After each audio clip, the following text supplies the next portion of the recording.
অভিশপ্ত শয়তানের ওয়াসওয়াসা থেকে মহান আল্লাহ তাআলার দরবারে আশ্রয় প্রার্থনা করছি। ইতিহাসের চিরন্তন পাতায় এবং মানব সভ্যতার ইতিহাসে অনেক রাজা বাদশাহ এসেছিলেন, যারা এই দুনিয়াকে শাসন করেছিলেন। এই সমস্ত রাজা বাদশাহদের মধ্যে কেউ কেউ জ্ঞান এবং ন্যায়ের পথে মানব সভ্যতাকে নেতৃত্ব দিয়েছেন, আবার কেউ কেউ অন্যায় অত্যাচারের মাধ্যমে নাফরমানিতে লিপ্ত হয়েছেন। এই সমস্ত বাদশারা অবিশ্বাস্য ক্ষমতার মাধ্যমে দুনিয়াকে শাসন করেছেন। তবে বাদশাদের পথ বা লক্ষ্য কখনোই এক ছিল না। নমরুদের মতো অত্যাচারী বাদশাহ এই দুনিয়াকে শাসন করেছিল, যে ক্ষমতার অহংকারে মহান আল্লাহ তাআলার বিরুদ্ধে যুদ্ধ ঘোষণা করেছিল, নিজেকে খোদা হিসেবে দাবি করেছিল। বক্তে নাসরের মতো বাদশারা ক্ষমতার মোহে অন্ধ হয়ে শহরের পর শহর, গ্রামের পর গ্রাম ধ্বংস করেছিল। কিন্তু এই সমস্ত বাদশাদের ভাগ্যের চাকা মহান আল্লাহ তাআলা ঘুরিয়ে দিয়েছিলেন। ফলে এই সমস্ত বাদশারা ক্ষমতার শীর্ষে থাকা সত্ত্বেও ধ্বংস হয়ে গিয়েছিল। মুসা আলাইহিসসালামের সময়ে ফেরাউন নামক এক অত্যাচারী বাদশাহ এই দুনিয়াকে শাসন করেছিল।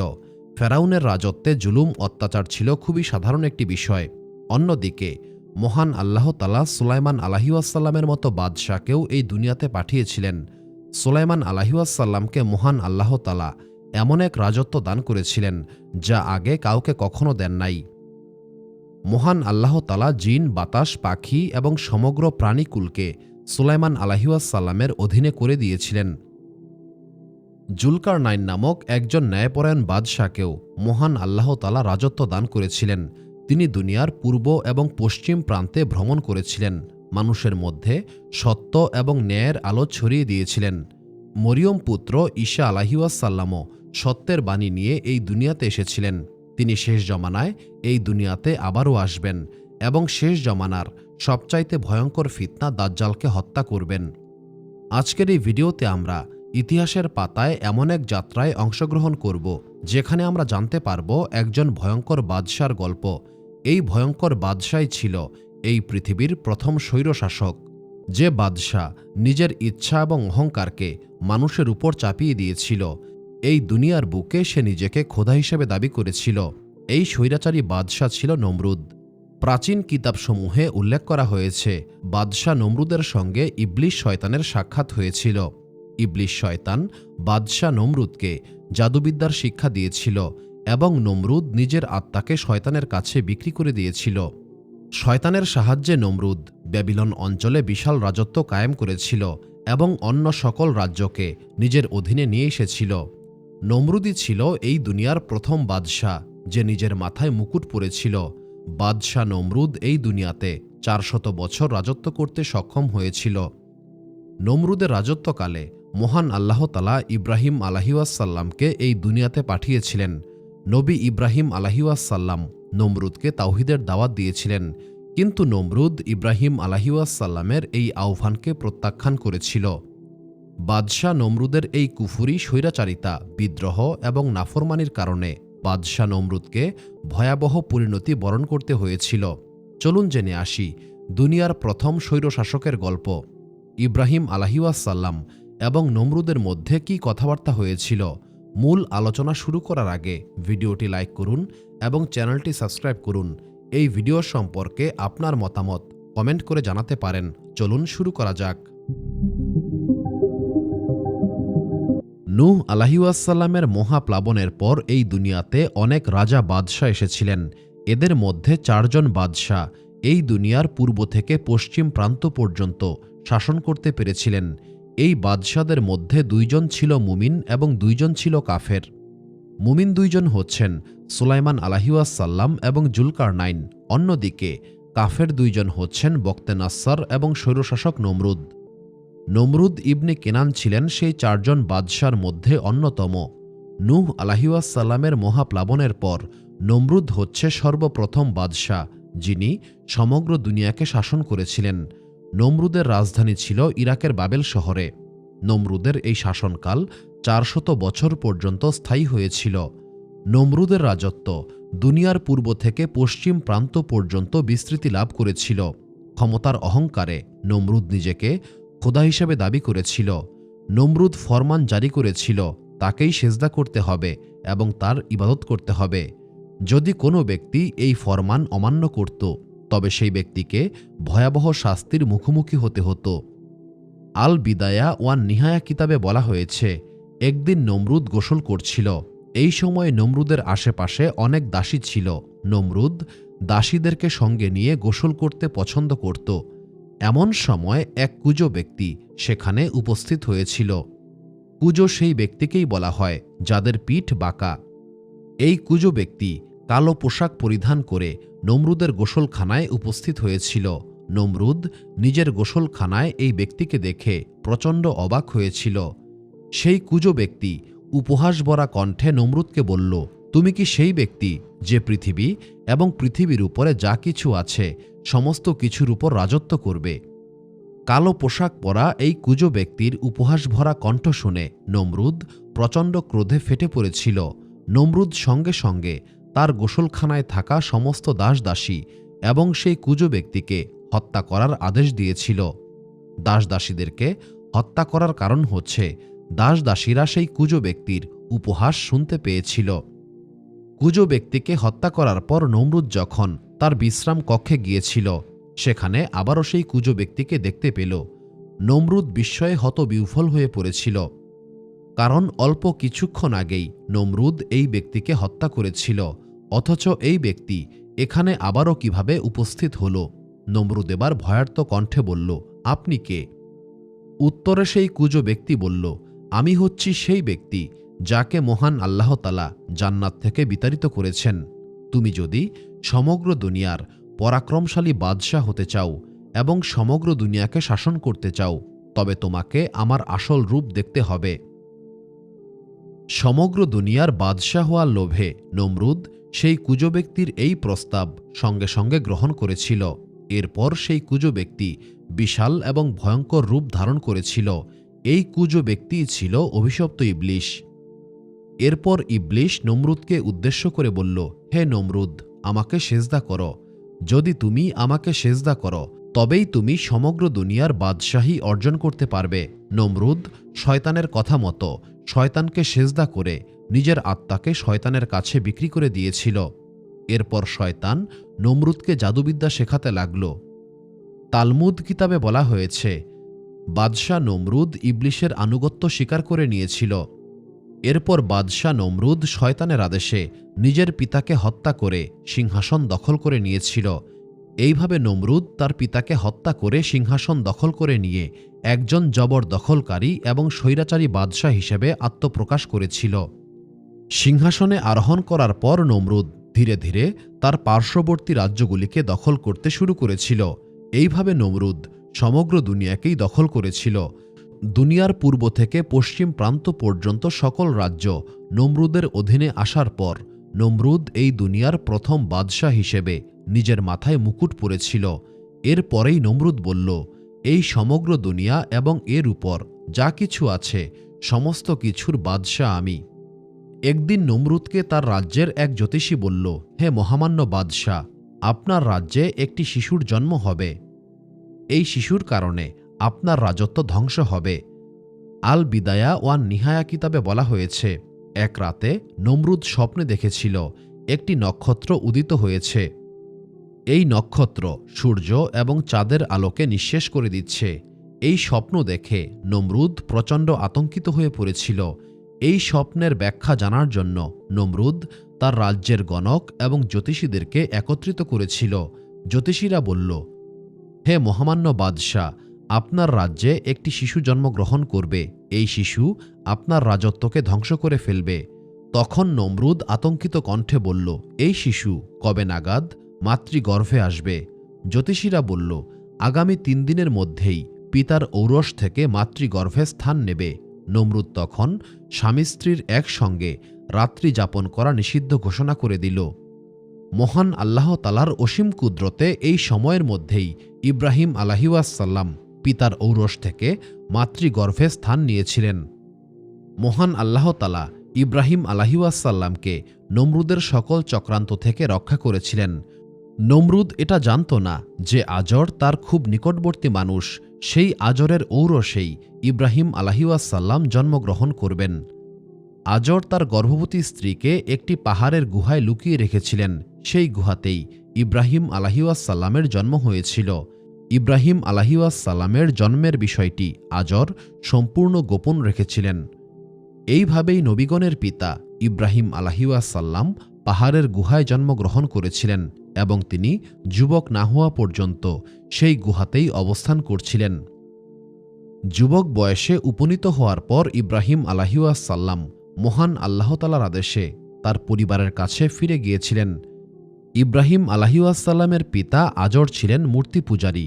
তিনি ইব্রাহিম আলাইহিসসালামকেও মূর্তি পূজার প্রতি আহ্বান করেছিলেন, কিন্তু ইব্রাহিম আলাইহিসসালাম মূর্তি পূজাকে ঘৃণা করতেন। তিনি একান্তে সময় কাটাতেন, মহান আল্লাহ তাআলার কুদরত এবং রহমতের ব্যাপারে চিন্তা করতেন।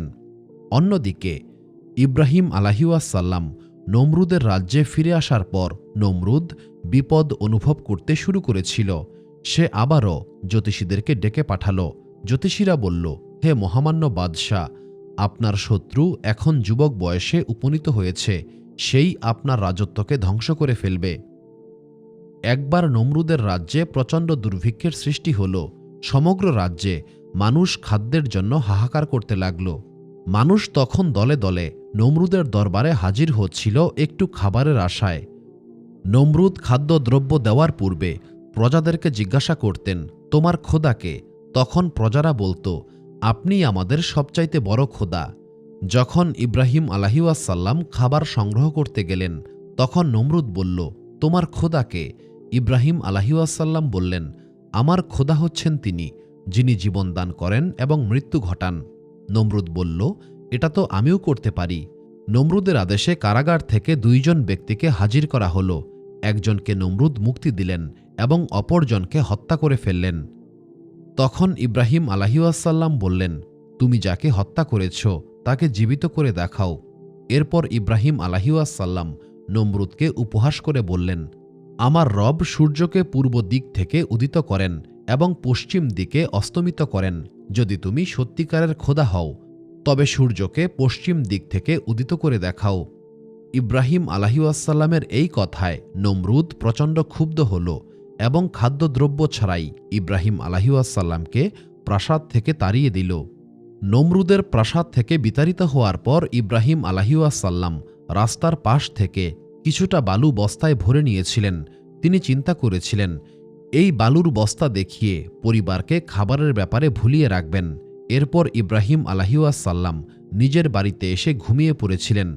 অন্যদিকে ইব্রাহিম আলাইহিসসালাম ঘুমিয়ে পড়ার পর সারাহ আলাইহিসসালাম সেই বস্তা খুলে দেখলেন, সেই বস্তার ভেতরে উৎকৃষ্ট মানের গম রয়েছে এবং দুম্বার গোশত রয়েছে।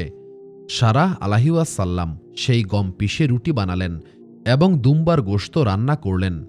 যখন ইব্রাহিম আলাইহিসসালামকে এই খাবার পরিবেশন করা হল, তখন ইব্রাহিম আলাইহিসসালাম বললেন, হে সারা, এই খাবার কোথায় পেলে? তখন সারা আলাইহিসসালাম অবাক হয়ে বললেন, বস্তায় করে আপনিই তো এই খাবার সঙ্গে এনেছেন। তখন ইব্রাহিম আলাইহিসসালাম বুঝতে পেরেছিলেন, এই খাবার মহান আল্লাহ তাআলার পক্ষ থেকে উপহার। ইব্রাহিম আলাইহিসসালাম এরপর মহান আল্লাহ তাআলার আদেশে মানুষকে তাওহীদের দাওয়াত দিতে শুরু করেছিলেন, কিন্তু ইব্রাহিম আলাইহিসসালামের সম্প্রদায় এই দাওয়াতকে প্রত্যাখ্যান করেছিল। নমরুদের রাজত্বকালে একটি বিশাল উৎসবের আয়োজন করা হতো।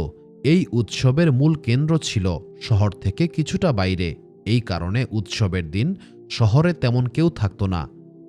উৎসবের দিনে সকলেই সেই উৎসবে যোগদান করত, কিন্তু ইব্রাহিম আলাইহিসসালাম সেই উৎসবে যোগদান করেন নাই। তিনি গোপনে মন্দিরে গেলেন এবং মূর্তিগুলিকে বললেন, আমি অবশ্যই তোমাদেরকে ভেঙে ফেলব। মন্দিরের পাহারাদার ইব্রাহিম আলাইহিসসালামের এই কাণ্ড দেখেছিল। ইব্রাহিম আলাইহিসসালাম বড় মূর্তিটাকে রেখে বাকি সমস্ত মূর্তি ভেঙে ফেললেন। এরপর বড় মূর্তির হাতে কুড়াল ধরিয়ে দিয়ে তিনি মন্দির থেকে বের হয়ে গেলেন। শহরবাসীরা উৎসব থেকে ফিরে এসে যখন মন্দিরের এই ভয়ঙ্কর অবস্থা দেখল, তখন তারা প্রচণ্ড আতঙ্কিত হয়ে পড়েছিল। তারা ক্ষুব্ধ কণ্ঠে বলল, আমাদের উপাস্যদের সঙ্গে এমন বেয়াদবি কে করেছে? নিশ্চয়ই সে অত্যাচারীদের অন্তর্ভুক্ত। তখন মন্দিরের সেই পাহারাদার বলল, আজরের পুত্র ইব্রাহিমকে কুড়াল হাতে আমি মন্দিরে ঢুকতে দেখেছিলাম। সে আমাদের উপাস্যদেরকে গালি দিত, তুচ্ছ তাচ্ছিল্য করত, উপহাস করত।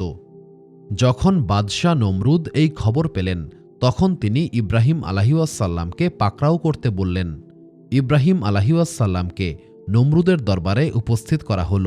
নমরুদ তখন ইব্রাহিম আলাইহিসসালামকে উদ্দেশ্য করে বলল, হে ইব্রাহিম, তুমি কি আমাদের উপাস্যদের সঙ্গে এই বেয়াদবিপূর্ণ আচরণ করেছিলে? ইব্রাহিম আলাইহিসসালাম বললেন, আমি কখনোই এই কাজ করিনি, বরং তোমাদের ওই বড় মূর্তিটাই হিংসাবশত ছোট মূর্তিগুলিকে ভেঙেছে। নমরুদ তখন অবাক হয়ে বলল, মূর্তি তো কথা বলতে পারে না, চলতে পারে না, সে কিভাবে এই ভাঙচুর করবে? তখন ইব্রাহিম আলাইহিসসালাম বললেন, তবে কি তোমরা এমন কাউকে উপাস্য মনে করছ যাদের কোনো ক্ষমতা নেই? ইব্রাহিম আলাইহিসসালামের এই কথায় নমরুদ প্রচণ্ড ক্ষুব্ধ হয়ে বলল, ইব্রাহিমকে অবশ্যই হত্যা করতে হবে। নমরুদের আদেশে বিপুল পরিমাণ কাঠ এবং পাথর সংগ্রহ করা হয়েছিল। এমনকি নমরুদের অনুসারী মহিলারাও মানত করত যে যদি তার ইচ্ছা পরিপূর্ণ হয় তবে সেও নমরুদের আগুনের জন্য কাঠ সংগ্রহ করবে। ইব্রাহিম আলাইহিসসালামের জন্য এক বিশাল অগ্নিকাণ্ডের ব্যবস্থা করা হয়েছিল। এই অগ্নিকাণ্ডের পরিধি এতটাই বিশাল ছিল যে তা বর্তমান সময়ে চিন্তা করাও সম্ভব নয়। যখন ইব্রাহিম আলাইহিসসালামকে আগুনে নিক্ষেপ করার প্রস্তুতি গ্রহণ করা হয়েছিল, তখন জিব্রাইল আলাইহিসসালাম এসে বললেন, হে ইব্রাহিম আলাইহিসসালাম, আপনি চাইলে আমি এই বেবিলন শহরকে ধ্বংস করে ফেলতে পারি। আপনি চাইলে আমি নমরুদকেই এই আগুনে নিক্ষেপ করতে পারি। আপনি চাইলে আমি এক মুহূর্তেই এই আগুনকে নিভিয়ে ফেলতে পারি। কিন্তু ইব্রাহিম আলাইহিসসালাম শান্ত কণ্ঠে বললেন, হে জিব্রাইল আলাইহিসসালাম, আপনাকে আমার প্রয়োজন নাই, আমার জন্য আমার রব আছেন। ইব্রাহিম আলাইহিসসালামের এই শান্ত কণ্ঠ শুনে জিব্রাইল আলাইহিসসালাম বিস্ময়ে হতবাক হয়ে গিয়েছিলেন। এরপর ইব্রাহিম আলাইহিসসালামকে সেই আগুনে নিক্ষেপ করা হল। মহান আল্লাহ তাআলা এমন সময়ে আগুনকে বললেন, হে আগুন, তুমি ইব্রাহিমের জন্য শীতল এবং নিরাপদ হয়ে যাও। তাফসির কিতাবসমূহে বলা হয়েছে, মহান আল্লাহ তাআলা যদি শীতল শব্দটির সঙ্গে নিরাপদ শব্দটি না বলতেন, তবে আগুন এত বেশি পরিমাণে শীতল হয়ে যেত যে এই ঠান্ডায় ইব্রাহিম আলাইহিসসালাম কষ্ট পেতেন। ইব্রাহিম আলাইহিসসালামকে আগুনে ফেলে দেওয়ার পর নমরুদ এই ব্যাপারে নিশ্চিত ছিল যে এই অগ্নিকাণ্ড ইব্রাহিম আলাইহিসসালামকে গ্রাস করে ফেলেছে। কিন্তু পরবর্তীতে নমরুদ দেখল এই বিশাল অগ্নিকাণ্ড ইব্রাহিম আলাইহিসসালামকে কিছুই করতে পারে নাই। এই আগুনের মধ্যেই ইব্রাহিম আলাইহিসসালাম একটি ফুলের সিংহাসনে বসে রয়েছেন এবং ইব্রাহিম আলাইহিসসালামের পাশে অনেক ফেরেশতারা আছেন। কয়েকদিন পর যখন এই আগুন নিভে গিয়েছিল, তখন সবাই দেখতে পেল এই ভয়ঙ্কর আগুনে ইব্রাহিম আলাইহিসসালামের কোনো ক্ষতি হয়নি, তবে আগুন ইব্রাহিম আলাইহিসসালামের বাঁধনকে পুড়িয়ে ফেলেছে। তবে এই কারণে ইব্রাহিম আলাইহিসসালামের কোনো কষ্ট হয়নি। অগ্নিকাণ্ড থেকে বের হয়ে আসার পর লোকেরা ঈমান আনতে শুরু করেছিল। লোকজনকে ঈমান কবুল করতে দেখে নমরুদ আরও বেশি পরিমাণে ক্ষুব্ধ হয়েছিল। এই পর্যায়ে বাদশাহ নমরুদ অভিশপ্ত ইবলিশের কাছে সাহায্য চাইল, কিন্তু ইবলিশ নমরুদকে বলল, মহান আল্লাহ তাআলা নিজে ইব্রাহিম আলাইহিসসালামকে সাহায্য করেছেন। মহান আল্লাহ তাআলা নিজে যেখানে সাহায্য করেছেন সেখানে আমার করণীয় কিছুই নেই। কিন্তু নমরুদ অহংকারী কণ্ঠে ইবলিশকে বলল, তোমাদের এই আল্লাহ এমন কে যার বিরুদ্ধে তুমি যুদ্ধ করার সাহস পাচ্ছ না? তখন শয়তান বলল, হে নমরুদ, আমি মহান আল্লাহ তাআলার দরবার থেকে বিতাড়িত হয়েছি, তবে মহান আল্লাহ তাআলা এই বিশ্ব জাহানের মালিক, এই ব্যাপারে কোনো সন্দেহ নেই। শয়তানের এই কথায় নমরুদ শয়তানকেও বিতাড়িত করে দিয়েছিল। এরপর মহান আল্লাহ তাআলার হুকুমে ইব্রাহিম আলাইহিসসালাম আবারও নমরুদকে তাওহীদের দাওয়াত দিয়েছিলেন। ইব্রাহিম আলাইহিসসালাম নমরুদকে উদ্দেশ্য করে বললেন, হে নমরুদ, মহান আল্লাহ তাআলা ছাড়া আর কোনো উপাস্য নেই। যদি তুমি মহান আল্লাহ তাআলার দাসত্ব কবুল করে নাও, তবে মহান আল্লাহ তাআলা তোমার ক্ষমতাকে আরও বৃদ্ধি করে দেবেন, তোমাকে বিনা হিসেবে জান্নাত দেবেন। এইভাবে ইব্রাহিম আলাইহিসসালাম পরপর 3 বার নমরুদকে মহান আল্লাহ তাআলার রাস্তায় আহ্বান করেছিলেন। নমরুদ প্রতিবারই ইব্রাহিম আলাইহিওয়াসাল্লামের এই আহ্বানকে প্রত্যাখ্যান করেছিল। একদিন নমরুদ ইব্রাহিম আলাইহিওয়াসাল্লামকে বলল, তোমার খোদাকে তার সমস্ত সেনাবাহিনী একত্রিত করতে বলবে, আমিও আমার সেনাবাহিনীকে একত্রিত করব। এই যুদ্ধে যে বিজয়ী হবে সেই হবে আসমান এবং জমিনের মালিক। পরের 3 দিনে নমরুদ তার বিশাল বাহিনীকে একত্রিত করেছিল। অন্যদিকে ইব্রাহিম আলাইহিওয়াসাল্লাম বললেন, হে আমার রব, তোমার সৃষ্টির মধ্যে সবচাইতে দুর্বল প্রাণীকে আমি নমরুদের বিরুদ্ধে যুদ্ধে সামিল করতে চাই। ইব্রাহিম আলাইহিওয়াসাল্লামের এই দোয়া কবুল করে মহান আল্লাহ তাআলা মশার একটি বাহিনীকে পাঠিয়েছিলেন। মশার পরিমাণ এতই বেশি ছিল যে বেবিলনের আকাশ মশার মেঘে কালো হয়ে গিয়েছিল। এই মশার বাহিনী নমরুদের বাহিনীকে ছত্রভঙ্গ করে দিয়েছিল। একটি মশা নমরুদের নাকের ছিদ্র দিয়ে ঢুকে মস্তিষ্কে চলে গিয়েছিল। জীবনের শেষ কয়েকটা দিন নমরুদকে অসহ্য যন্ত্রণার মধ্যে কাটাতে হয়েছিল। নমরুদের মাথায় প্রতিদিন জুতা দিয়ে আঘাত করতে হতো। এই আঘাতের কারণে নমরুদ কিছুটা আরাম বোধ করত। মহান আল্লাহ তাআলা হচ্ছেন সর্বশক্তিমান। তিনি যাকে ইচ্ছা ক্ষমতা দেন, যাকে ইচ্ছা লাঞ্ছিত করেন। মহান আল্লাহ তাআলা নমরুদকে লাঞ্ছনার মৃত্যু দিয়েছিলেন। ফলে নমরুদের মৃত্যু হয়েছিল মশার মতো একটি ক্ষুদ্র প্রাণীর মাধ্যমে। যারা মহান আল্লাহ তাআলার সঙ্গে নাফরমানি করে তাদের অবস্থা এমনটাই হয়।